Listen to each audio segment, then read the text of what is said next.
dia, terceiros anos, vamos lá. Nós vamos continuar os vertebrados. É matéria do terceiro bimestre junto com os peixes, né? Nós começamos com os peixes, vimos o que é um animal cordado, as características básicas, tá no outro link, né, que eu passei o vídeo. E hoje nós vamos ver os anfíbios e os répteis, tá?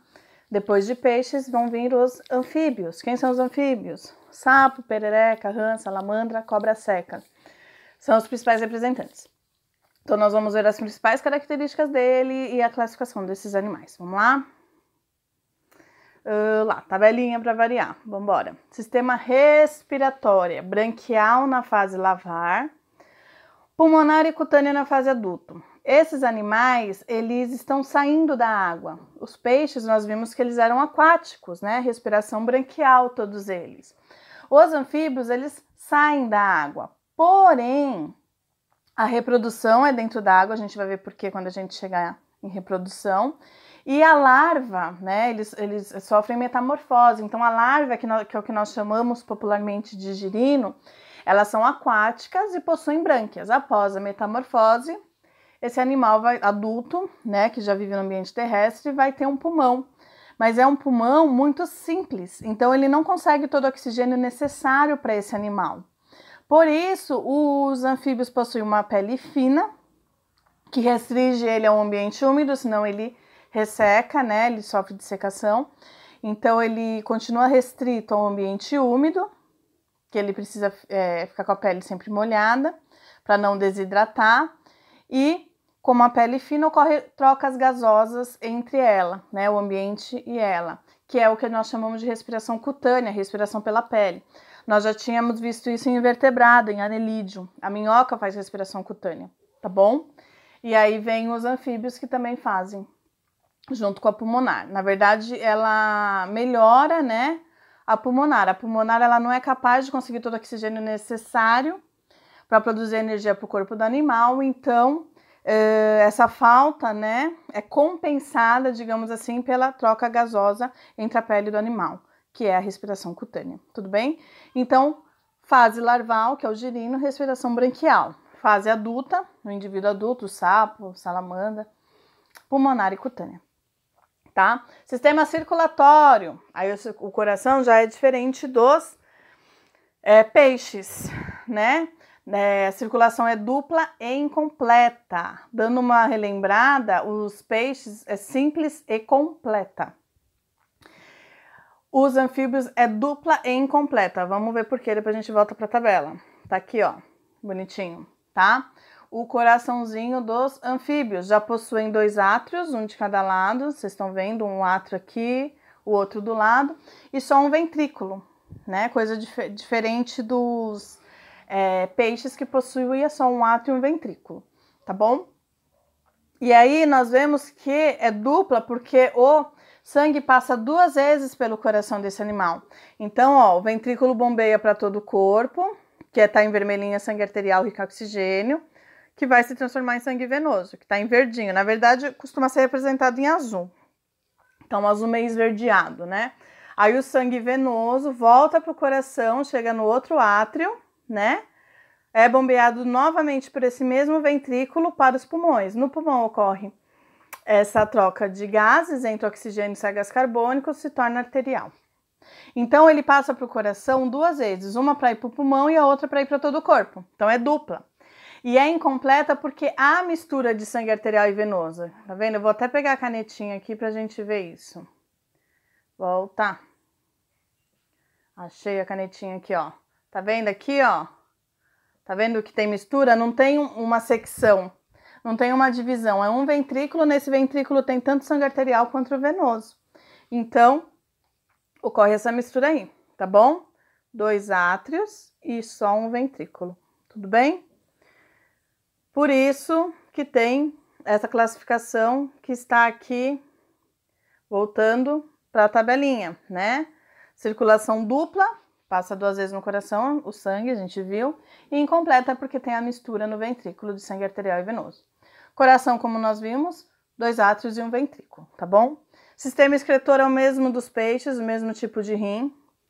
Nervoso, todos os vertebrados possuem encéfalo, que é essa parte aqui que a gente chama de cérebro. Na verdade é o encéfalo, tem cérebro, bulbo, tálamo, hipotálamo, tem muitas partes, tá, do sistema nervoso central no encéfalo.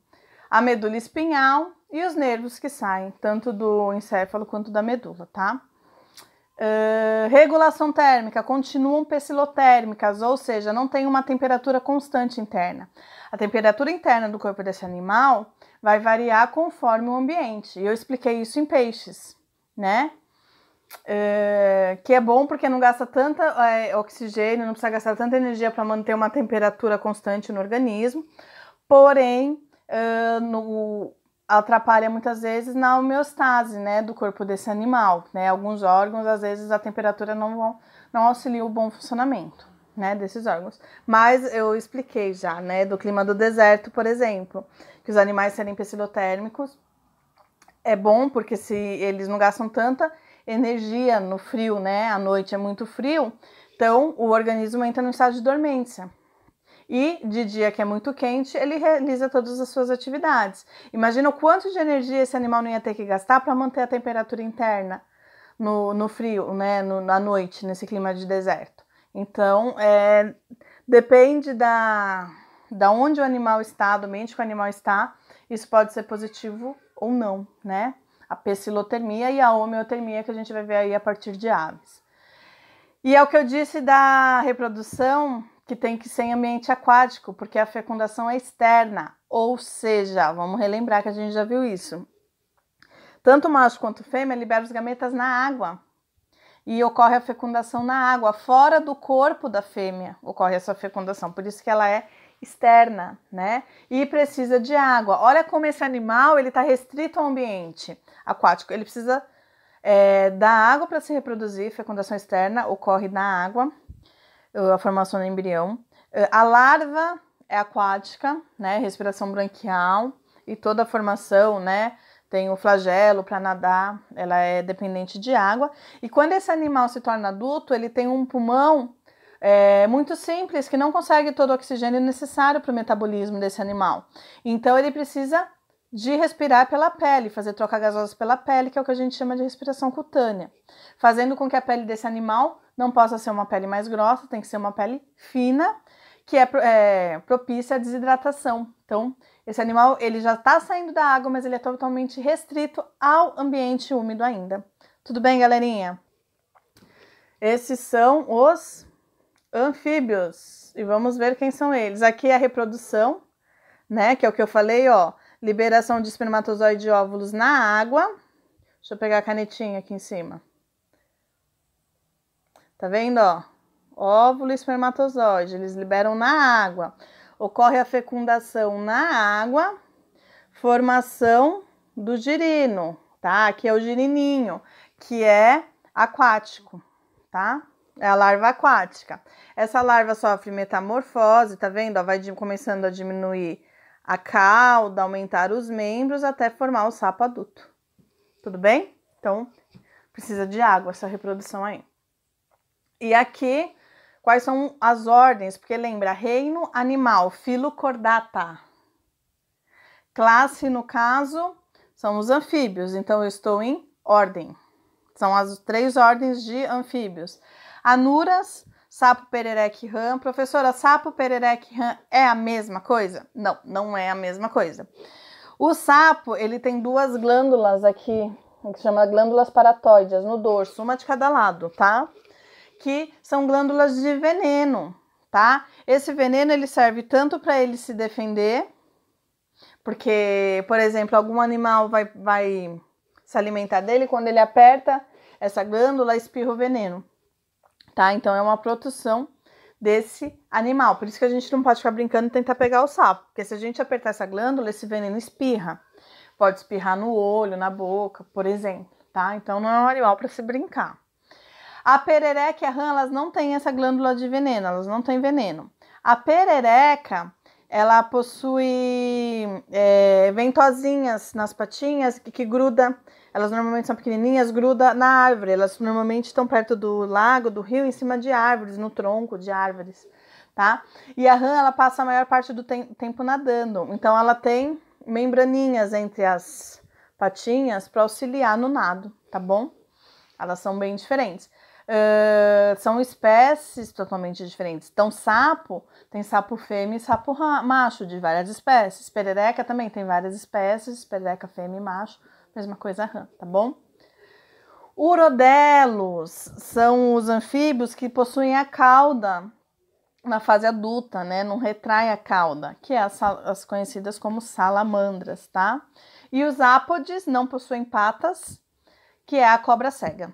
Tudo bem? Essas são as principais ordens de anfíbios. E essas são as principais características dos anfíbios. Vamos continuar? Bora lá. Répteis. Quem são os répteis? Tartaruga, cobras e lagartos, jacarés e crocodilos, tá?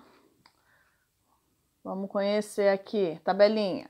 Respiração pulmonar.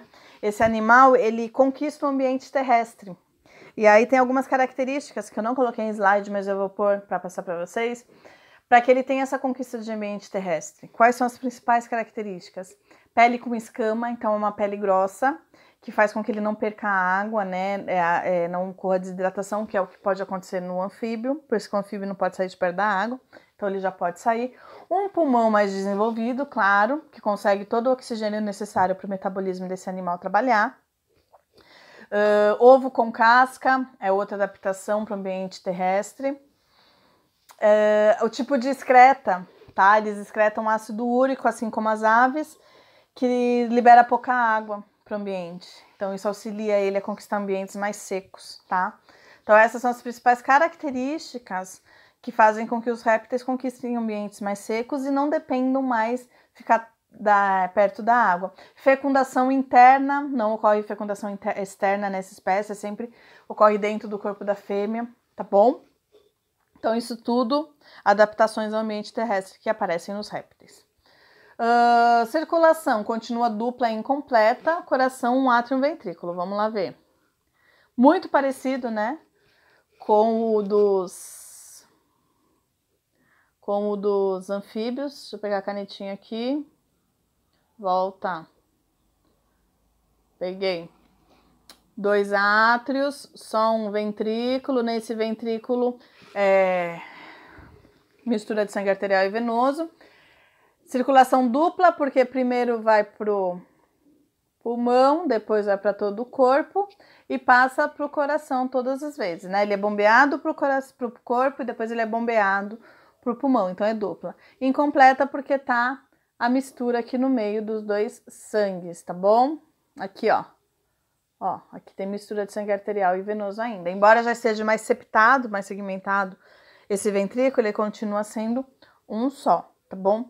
Na verdade, os crocodilianos, eles já possuem 2 átrios e 2 ventrículos. Essa secção aqui já fecha totalmente aqui no meio, mas não é total. Ainda há uma mistura, então continua sendo incompleto, continua tendo a mistura de sangue, mesmo nos crocodilianos, mas eles já possuem 2 ventrículos, tá bom? Voltando para nossa tabela, tchau canetinha. Aqui. Sistema excretor, o mesmo estilo de rim dos peixes e anfíbios, a gente vai ver em aves e mamíferos outro tipo de rim. Nervoso, encéfalo, medula espinhal e nervos, como eu já expliquei, continuam sendo psilotérmicos, que é o que auxilia, por exemplo, vou falar mais uma vez, clima de deserto, mas não só isso, né, como outros ambientes também. Auxilia o animal a não perder tanto oxigênio, não perder tanta energia, equilibrando o calor temperatura interna do organismo. Reprodução, fecundação interna, que é o que eu disse, é uma adaptação ao ambiente terrestre, não precisa mais de água, né, para viver, para reproduzir. Para viver, sim, para beber água, para hidratação do organismo, mas não precisa viver perto da água. Ele conquista ambientes mais secos, isso é importante na evolução desses animais, tá bom? As fêmeas podem ser ovíparas, relembrando que eu já falei no outro vídeo. Ovípara é quando o embrião ele se desenvolve fora do corpo da mãe, né, dentro do ovo, e recebe nutrientes do ovo. É igual a galinha que bota o ovo. Ovovivípara é quando tem o ovo, mas a mãe não libera o ovo para o ambiente. Então, o embrião se desenvolve dentro do corpo da mãe, mas se alimenta de nutrientes do ovo.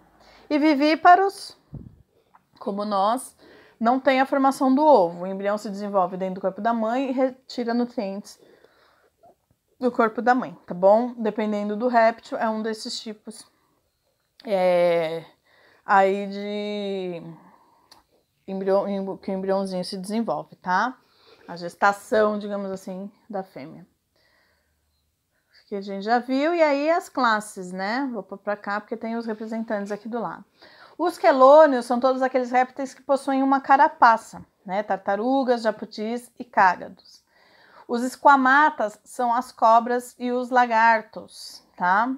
A gente não vai entrar em muito detalhe. Tem cobra que é venenosa, que não é, tal. Não, tem muito que explorar aí. Mas a gente não tem tempo hábil para isso, infelizmente, né? Ainda mais no formato à distância. Crocodílias são os jacarés e crocodílias, fazendo um adendo que não existem crocodilos no Brasil, tá? Nós só temos jacaré. A nossa fauna não tem crocodilo, tá? Ah, professora, não é a mesma coisa? Não, tem várias diferenças. Por exemplo, o focinho do jacaré, ele é mais alongado e fino, do crocodilo é aquele focinho mais largo. A estrutura do corpo é diferente, tá bom? E ficamos por aqui essa semana. Próxima semana já vai estar mais tranquilo, assim, essa coisa do segundo bimestre que acabou. Tô terminando de passar as notas. E aí eu já passo quais vão ser as atividades, mesmo ainda não passando todas, porque a gente vai acabar vertebrados e vai entrar em corpo humano, tá? Então vai ter uma atividade de vertebrados, que eu vou passar semana que vem, né? Já com o vídeo de aves e mamíferos. Aí eu passo de todos os vertebrados, já é uma atividade que eu já vou dar data para entregar. Depois vai ter a atividade do corpo humano, que conforme eu for explicando nos vídeos, aí vocês vão fazendo os exercícios que estão nessa atividade. E um trabalho, né? Vai ser dessa forma aí esse bimestre, tá bom? Eu entro com mais detalhes semana que vem, que aí a gente termina realmente esse terceiro bimestre que está em fechamento. Boa semana, continuem estudando, qualquer dúvida, perguntem e até mais, galerinha.